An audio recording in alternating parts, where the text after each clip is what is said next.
کچھ تو اس کو ہم ظالم کہتے ہیں. تو ایسے سب ظالموں کو اللہ ہدایت نہیں دے گا. ہم جس ڈکشنری میں بھی جو ہمیں ظالم کی ڈیفینیشن آتی ہے اس کے مطابق ہم اپنا ذہن بنا لیں کہ ہم نے وہ ظالم نہیں بننا. اگر کوئی ایک دوسرے سے لڑائی کرے, دوسرا کہ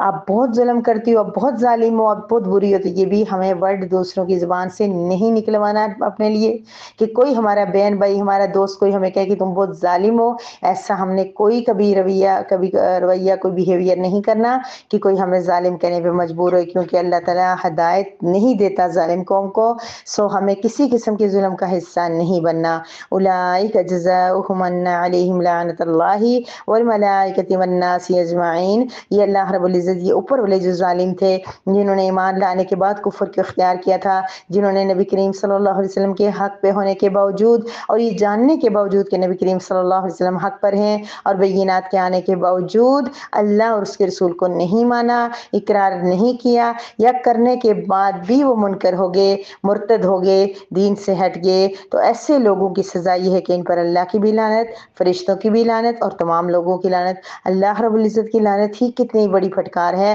پھر فرشتے جو معصوم عن الخطا ہیں ان کی لعنت, والناس اجمعین, تمام لوگوں کی. تمام لوگوں کے اندر آپ کو پتہ ہے کیسے کیسے نیک, کیسے برگزیدہ لوگ بھی ہوتے ہیں, صحابہ, انبیاء, کیا کچھ ہے, تو ان سب کی بھی ان پر لعنت ہوتی ہے. لعنت کا مطلب کیا ہے کہ پھٹکار, اللہ کی طرف, اللہ سے کی رحمت سے دوری. لعنت کا ایک اسپیسیفک معنی یہ ہے کہ اللہ کی رحمت سے دوری. تو گویا کہ ایسا کرنے والے لوگ کیا ہوتے ہیں, اللہ رب العزت کی رحمت سے دور ہو جاتے ہیں. اللہ بھی ان پر لعنت فرماتے ہیں, فرشتے بھی اور انسان بھی. یعنی کہتے ہیں کہ دھتکارتے ہیں ان کو اور کہتے ہیں کہ تمہیں پر اللہ کی رحمت سے دوری ہو, تم اللہ کی رحمت سے دور ہو جاؤ. اللہ رب العزت ہمیں کسی قسم کا ورڈ, کسی قسم کی وضاحت جو ہم قرآن کریم میں پڑھیں, اللہ رب العزت کا جو میسیج ہم تک پہنچ جائے, اللہ رب العزت کا جو میسیج ہم سمجھ لیں, اس کے مطابق اللہ تبارک و تعالی ہمیں عمل کرنے کی توفیق عطا فرمائے. اور کوئی ایسا میسیج جو ہم جان چکے, ہم سمجھ چکے, اس کے خلاف اللہ رب العزت کرنے سے ہمیں ہمیشہ محفوظ رکھے, ہمیں بچائے. وآخر دعوانا ان الحمد للہ رب العالمین.